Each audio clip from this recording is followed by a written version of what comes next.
Hello மக்களே, நம்ம சிவா அயலி செம்ம இன்ட்ரெஸ்டிங்காக போயிட்டுருக்கு. நம்ம சிவாவுக்கும் அயலிக்கு மேலே காதல் வர ஆரம்பிச்சுட்டு, இன்னொரு பக்கம் பார்த்தீங்கன்னா அயலி எப்படியாவது அவங்க அப்பா உதய பெருமாள் தான் சொல்லிட்டு நிரூபிக்கணும்னு நினைக்கிறாங்க. அதே சமயத்தில் சூரிய நாராயணனும் கரெக்டாக கண்ணில் படுறாங்க. ஒரு வழியாக சூரிய நாராயணனை வச்சு அதை நிரூபிச்சிட்டாங்கன்னே சொல்லலாம். வீடியோக்குள்ளே போகிறதுக்கு முன்னாடி யாரெல்லாம் நம்ம சேனலுக்கு சப்ஸ்கிரைப் பண்ணலையோ அவங்க சப்ஸ்கிரைப் பண்ணிடுங்க. அப்படியே பக்கத்தில் இருக்க பெல் ஐக்கானையும் கிளிக் பண்ணிடுங்க. அப்போ தான் நான் போடுற வீடியோலாம் உங்களுக்கு நோட்டிஃபிகேஷனாக வரும்.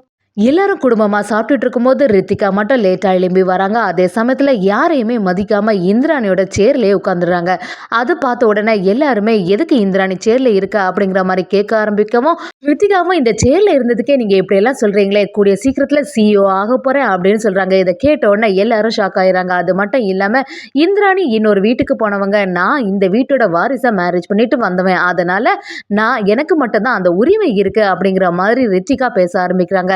இதெல்லாம் சுற்றி இருந்தவங்க கேட்டுட்டு ரொம்பவே ஷாக் ஆகுறாங்க.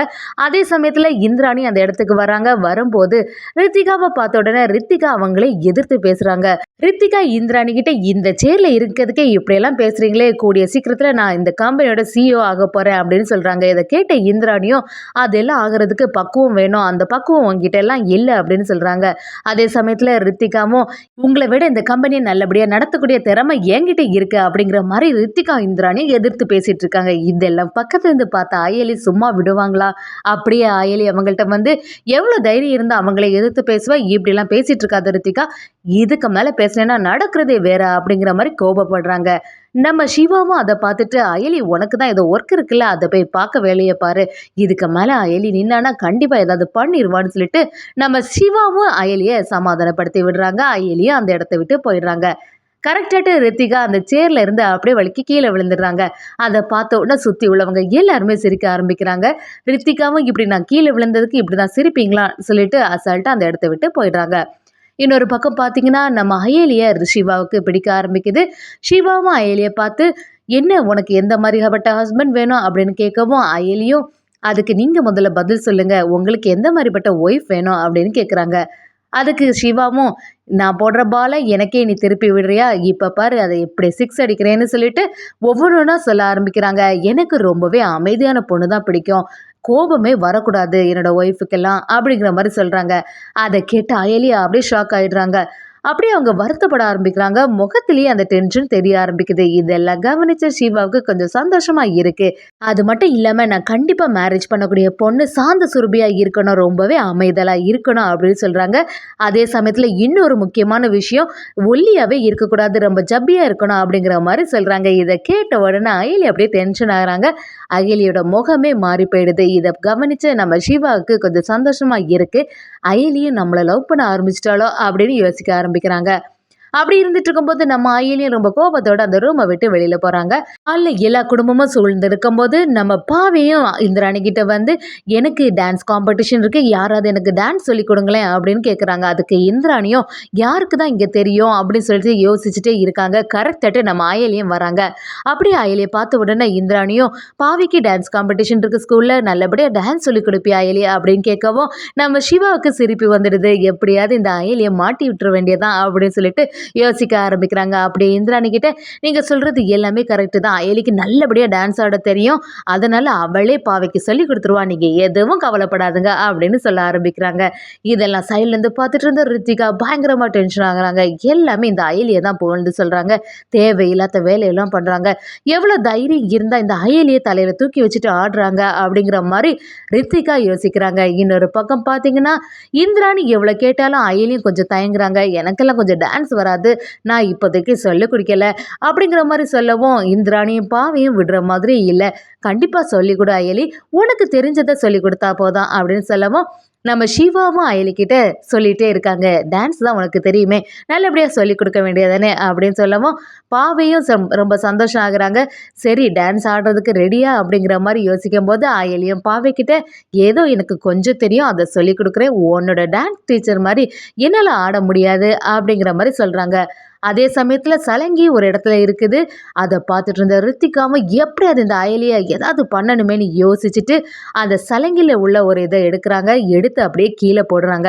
கண்டிப்பாக அந்த அயலி ஆடிட்டு இருக்கும்போது இந்த சலங்கையில் உள்ளது அவள் காலில் குத்திடுறோம், அதுக்கப்புறமா அவள் எப்படி ஆடுறான்னு சொல்லிட்டு நானும் பார்க்க தானே போகிறேன் அப்படிங்கிற மாதிரி ரித்திகா அந்த செயலை செய்கிறாங்க. அப்படியே பாவைக்கு நம்ம அயலி டான்ஸ் சொல்லி கொடுத்துட்டு இருக்காங்க. அப்படி கொடுத்துட்டு இருக்கும்போது நம்ம சிவாவும் அதை ரசிச்சுட்டு இருக்காங்கன்னே சொல்லலாம். அதே சமயத்துல பாவையும் அயலியும் டான்ஸ் ஆடும்போது குடும்பத்துல உள்ளவங்க எல்லாருமே நல்லபடியா பார்த்துட்டு இருக்காங்க. ரித்திகா மட்டும் ரொம்ப டென்ஷனா இருக்காங்க. எப்பதான் ஆடும்போது அவ காலில் அது குத்தோன்னு தெரியலையே அப்படின்னு பார்த்துட்டே இருக்காங்க. கரெக்டா டான்ஸ் ஆடும்போது அயலிக்கு காலில் அது குத்திடுது. அப்படியே அந்த இடத்துலயே அம்மான்னு சொல்லிட்டு உட்கார்ந்துடுறாங்க. இதை பார்த்தோன்னா சிவா அப்படியே பதறி போயிடுறாங்க. என்னாச்சு அயலிக்கு அப்படின்னு சொல்லிட்டு காலை அப்படியே பார்க்குறாங்க. காலில் இருந்து ரத்தம் வருது. இதை பார்த்தோன்னா ரொம்பவே பதட்டம் ஆயிடுறாங்க. அது மட்டும் இல்லாமல் சிவா அப்படியே அந்த இதெல்லாம் எடுத்து விட்டு நல்லபடியாக நம்ம அயலியை பார்த்துக்கிறாங்க. அயலிக்கு அப்படியே ஆச்சரியம் ஆயிடுது. என்னடா சீனியர் இந்த மாதிரி பண்ணுறாங்களே அப்படின்னு சொல்லிட்டு ஒரு பக்கம் சந்தோஷமாக இருந்தாலும் இதை மாதிரி ஒரு ஹஸ்பண்ட் நமக்கு அமையுமா அப்படிங்கிற மாதிரி யோசிக்க ஆரம்பிக்கிறாங்க. அயலிக்கு ஏதாவது ஒன்றுனா சிவா இந்த மாதிரி பதறி போகிறானே அப்படின்னு சொல்லிட்டு ரித்திகாவும் அதை பார்த்து கொஞ்சம் பொறாமப்படுறாங்கன்னே சொல்லலாம். அதே சமயத்தில் சுற்றி உள்ள குடும்பத்தில் உள்ளவங்க எல்லாருமே சிவா அயலி மேலே எவ்வளோ பாசமாக இருக்கான் அப்படிங்கிறத பற்றி யோசிக்க ஆரம்பிக்கிறாங்க. இன்னொரு சைடு பார்த்தீங்கன்னா அயலி அப்படியே கை தாங்களா கூட்டிகிட்டு போகிறாங்க நம்ம சிவா. அப்படியே சிவா அயலிக்கிட்ட எப்படி இந்த மாதிரிலாம் நடந்துச்சு அயலி, நல்லபடியாக பார்த்துருக்க வேண்டியதானே, நீ உனக்கு இப்படி ஆகும்னு நான் கொஞ்சம் கூட எதிர்பார்க்கல, காலை நல்லபடியாக பார்த்துக்கோ, எதுனாலும் என்கிட்ட கேளு, எதுவுமே தயங்காத அப்படிங்கிற மாதிரி சொல்கிறாங்க. அயலிக்கு ரொம்பவே சந்தோஷம் ஆகுது. அப்படி அவங்கள்ட்ட போய் சீனியர் இது வரைக்கும் நீங்கள் பண்ணதே ரொம்பவே நன்றி, எனக்கு அடிபட்டோடனே இவ்வளோ பதட்டம் ஆவீங்கன்னு நான் கொஞ்சம் கூட எதிர்பார்க்கல அப்படின்னு சொல்கிறாங்க. இன்னொரு சைடு பார்த்தீங்கன்னா நம்ம உதய பெருமாளை பார்க்க சூரியநாராயணன் வராங்க. அப்படியே சூரியநாராயணனுக்கு உதய பெருமாள் பணமும் கொடுத்து அனுப்புகிறாங்க. இன்னொரு சைடு நம்ம சிவாவும் அயலியும் மாடியிலேருந்து பார்க்கும்போது ஏதோ ஒரு ஆள் இங்கே பணத்தை வாங்கிட்டு போகிறாங்களே அப்படின்னு சொல்லிட்டு சிவா யோசிக்க ஆரம்பிக்கிறாங்க. சிவாவும் இந்த ஆளை எங்கேயோ பார்த்த மாதிரி இருக்கே அப்படின்னு யோசிச்சுட்டு இருக்கும்போது அவங்க அப்பா அம்மாவோட லைஃப்பை தெரிஞ்ச ஒரே ஆள் இவங்க தானே சூரிய நாராயணன், இவங்களை ஃபாலோ பண்ணால் கண்டிப்பாக நமக்கு ஏதாவது ஒரு ஆதாரம் கிடைக்கும்னு சொல்லிட்டு ஃபாலோ பண்ண போகிறாங்க. அதே சமயத்தில் அயலியும் சிவா கிட்ட என்ன சிவா பார்த்துட்டே இருக்கேன்னு சொல்லவும் சிவாவும் அயலிக்கிட்ட எல்லாத்தையும் சொல்கிறாங்க. ஆமாம், அப்போ கண்டிப்பாக அவங்கள பிடிக்கலாம் அப்படின்னு சொல்லிட்டு போகும்போது காரில் ஏறி வெளியில் போயிடுறாங்க. அதே டைமில் நம்ம கார் நம்பரை நோட் பண்ணி வச்சுறாங்க அயலியும் நம்ம சிவாவும். சரி சொல்லிட்டு அயலியும் சிவா கிட்ட எப்படியாவது கொஞ்ச நாள்ல இதை நிரூபிக்கணும்னு சொல்றாங்க. இன்னொரு பக்கம் பார்த்தீங்கன்னா நம்ம இந்திராணி கிட்ட உதய பெருமாள் எத்தனை வாட்டி தான் இவங்களுக்கு டைம் கொடுக்கறதுக்கு, இவ்வளோ டைம் கொடுத்த பிறவும் அவங்களால உண்மையை நிரூபிக்க முடியல. இன்னும் இதுக்கு இந்த சிவாயலி இந்த வீட்டிலே இருக்கணும், பேசாம அவங்கள வீட்டை விட்டு வெளியில அனுப்பணும்னு சொல்லிட்டு இந்திராணி கிட்ட சொல்றாங்க. இந்திராணி கிட்ட அது மட்டும் இல்லாம உன்னாலதான் இத்தனை நாளாட்டு அவங்கள மன்னிச்சு இதுலயே விட்டுருந்தேன், இனிமே இவங்க இந்த வீட்டிலேயே இருக்கக்கூடாதுன்னு சொல்லிடுறாங்க. சிவாவும் அயலிக்க ரூம்லேயே வந்து உதய பெருமாளும் இந்திராணியும் வராங்க. அப்படியே அவங்கள்ட்ட வந்து சிவா நீ இனிமே இந்த வீட்டிலே இருக்கக்கூடாது, இத்தனை நாள் அவனுக்கு டைம் தந்ததே பெரிய விஷயம் அப்படின்னு சொல்லவும் இந்திராணியும் சித்தப்பா கொஞ்சம் பொறுமையா இருங்கன்னு சொல்றாங்க. அதை கேட்டு அமைதி ஆகிற மாதிரி இல்லை. அது மட்டும் இல்லாம இத்தனை நாள் ஆகிய உங்களுக்கு எந்த ஆதாரமும் கிடைக்கல, அதுக்கப்புறமா எதுக்கு இருக்கீங்கன்னு சொல்லவும் நம்ம அயலியும் ஆதாரம் இருக்கு அப்படின்னு சத்தமா சொல்றாங்க. அப்படி என்னதான் ஆதாரம் இருக்குன்னு கேட்கவும் சூரிய நாராயணன் அப்படின்னு சொல்லிட்டு செம போல்டா சொல்றாங்க அயலி.